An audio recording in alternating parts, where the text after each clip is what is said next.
Okay, good morning, Professor David J. De Los Reyes. Okay, my topic for this morning will be trigonometry, and we are now on lesson number 8. Long video format discussion, trigonometry, lesson number 8. Okay, let's proceed. The title of the subject matter for this morning will be trigonometry, the study of trigonometry, lesson number 8, and the title of the topic will be functions of complementary angles. Complementary angles, function of complementary angles. So let's try to define first what is a complementary angle.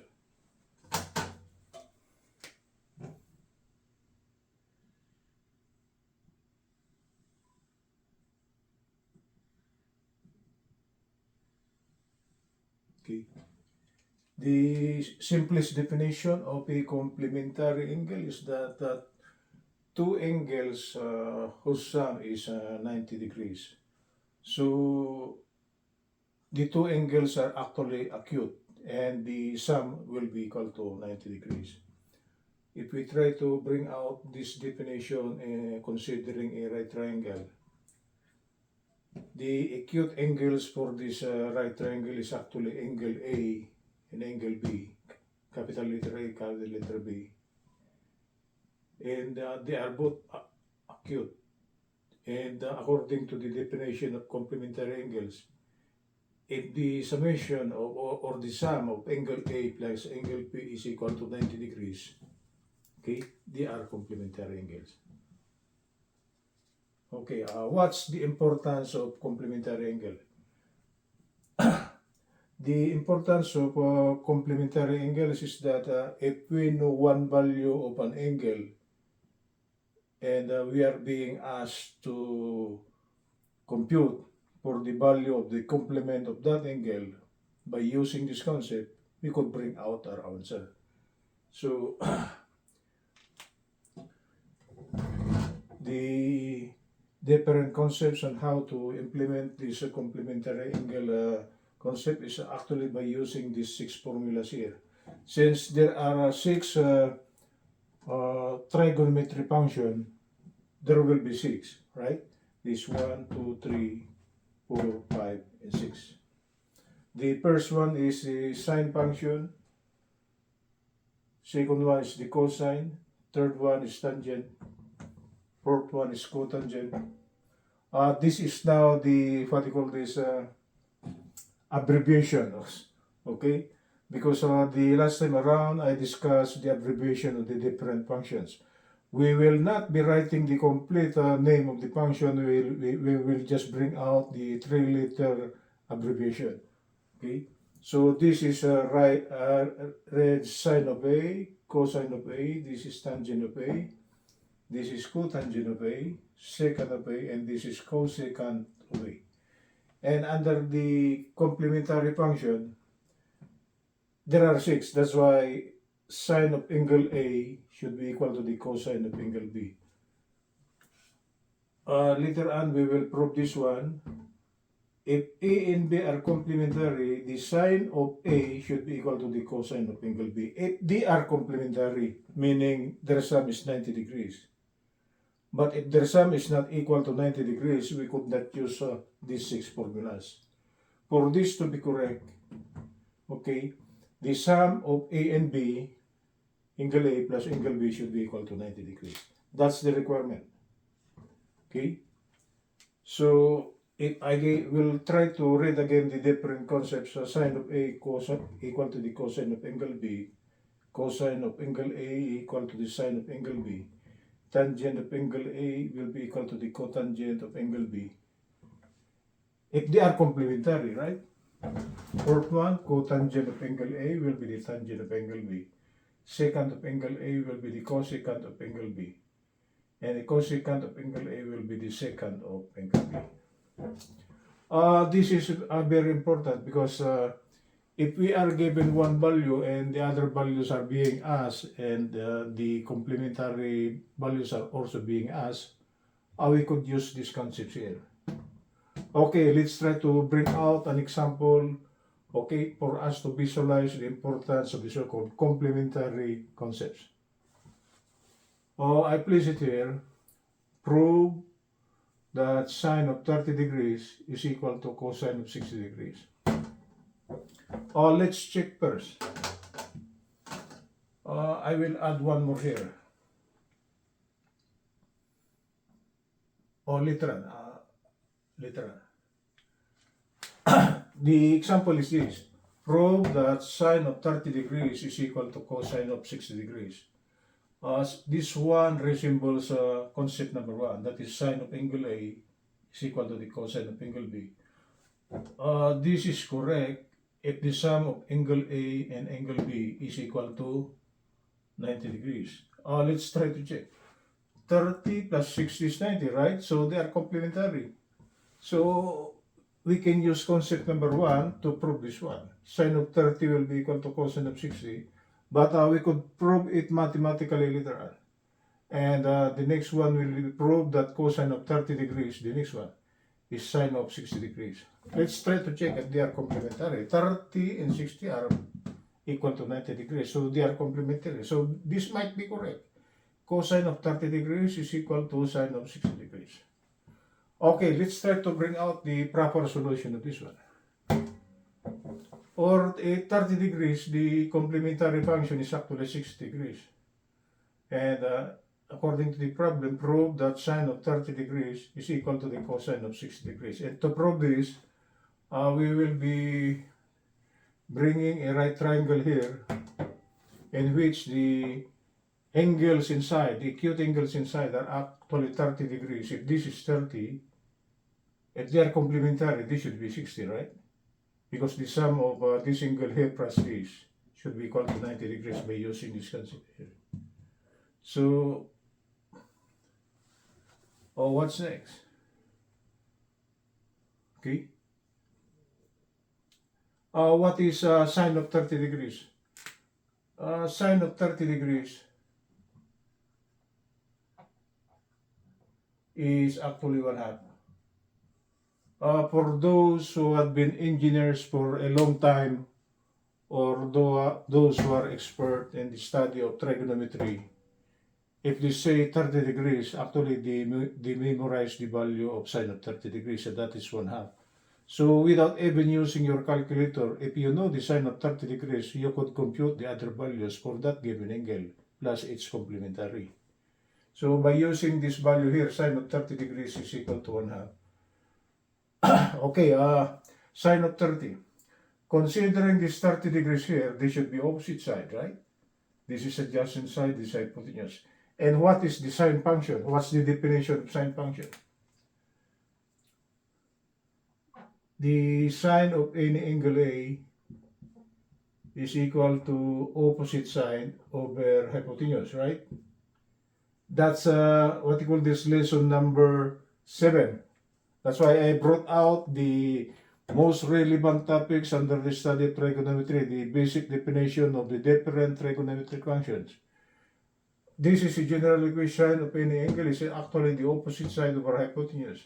So if this is 30 degrees and this is a right triangle, okay, the opposite side considering 30 degrees is 1, right? And the hypotenuse should be equal to 2. But how come we know it's 2?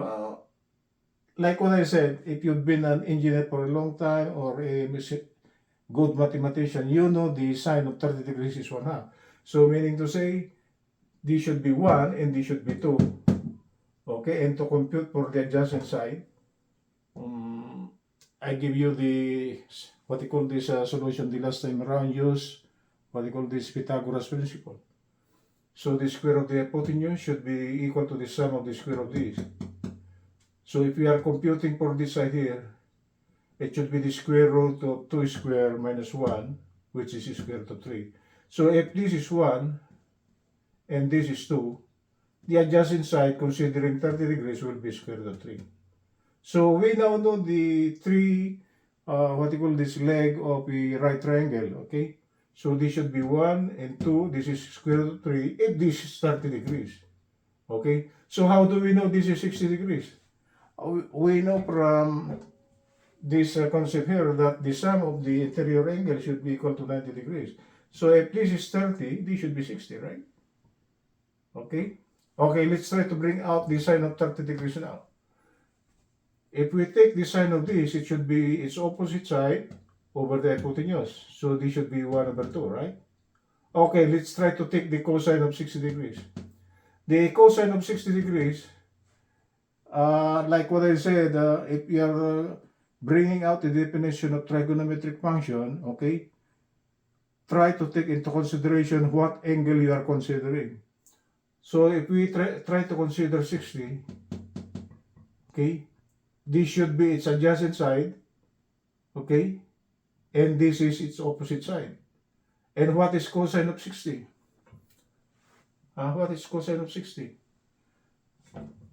From the definition, cosine of any angle is equal to adjacent side over hypotenuse, right? Right? The second definition. So if we try to take the cosine of 60 degrees, it should be the ratio of its adjacent side over hypotenuse, right? Considering 60 degrees. So if we try to take the cosine of 60, it should be its adjacent side, which is 1, over the hypotenuse, which is 2. So cosine of 60 degrees is actually 1/2. Right? And from the previous solution, sine of 30 is 1/2. Therefore, sine of 30 degrees is equal to cosine of 60 degrees, and this should be equal to 1/2. Okay, it's true.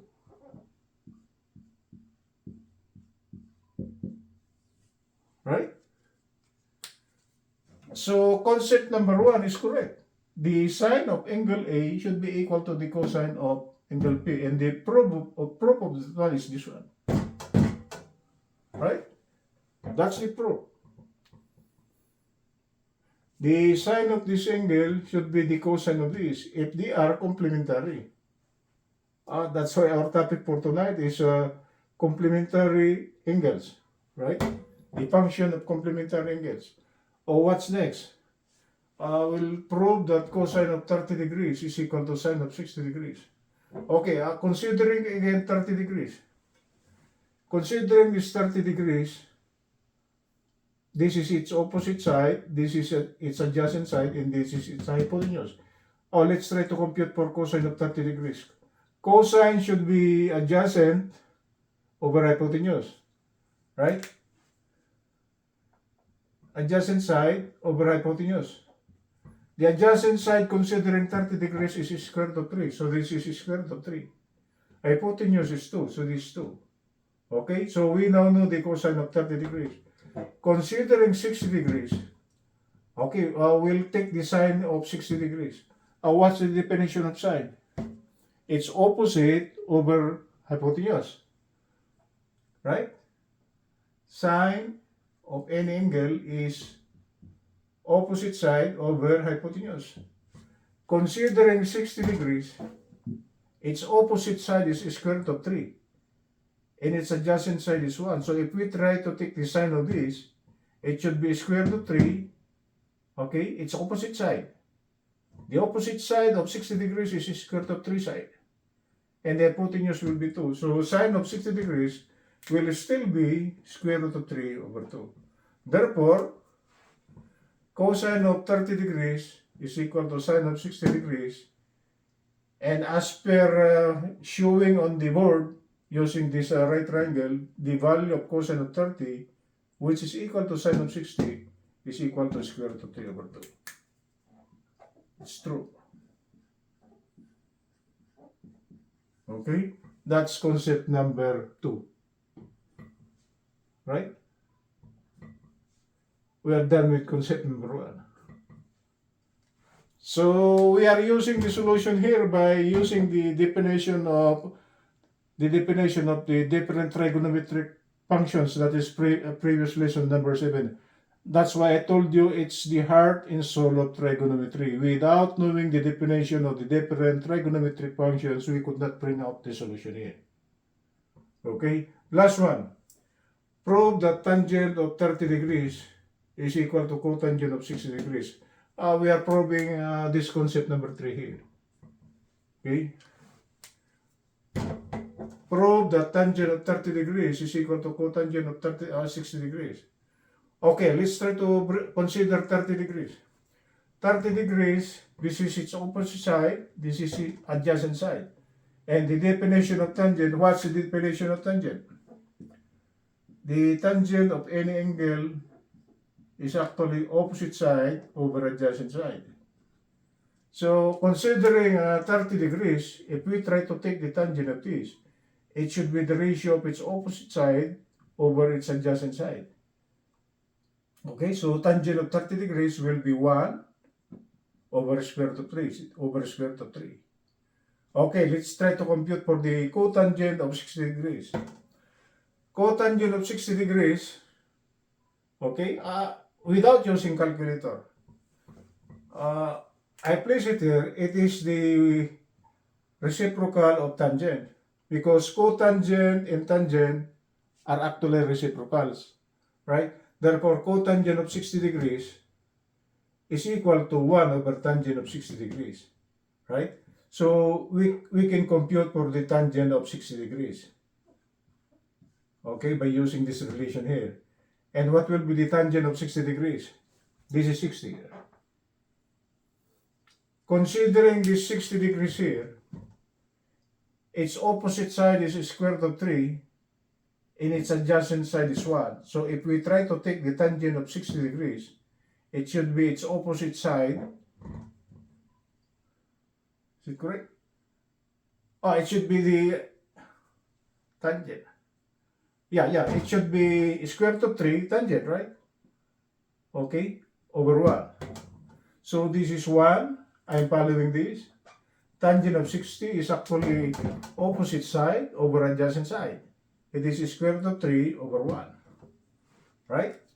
But what is square root of 3 over 1? It's just square root of 3, or just simply we remove the 1 now. Right? What will come out? Right? It will be 1 square root of 3.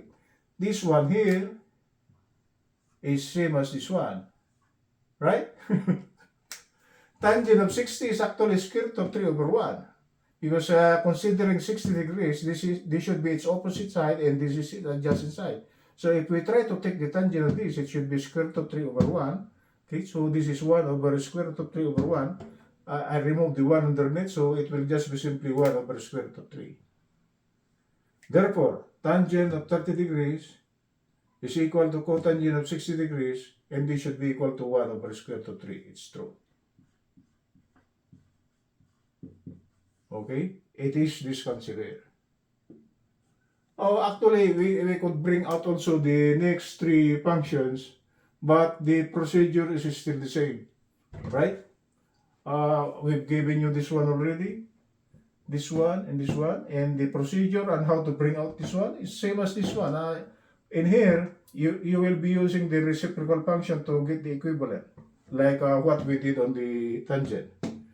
Because we could not compute for the cotangent, okay, cotangent of 60, I prefer taking the value of tangent because I know tangent is actually opposite side over adjacent side. So I place, instead of taking the value of cotangent immediately, I take the reciprocal, that is 1 over tangent. Because I know tangent is actually opposite side over adjacent side, and that is square root of 3 over 1, or just simply 1 over square root of 3. Okay, that's it, guys. That's the importance of the so-called functions of complementary angles. Okay, so we are increasing our knowledge on the study of trigonometry. So we now know the basic definition of trigonometric functions, and we now know the functions of complementary angles. Okay, good evening from Los Angeles. Professor David J.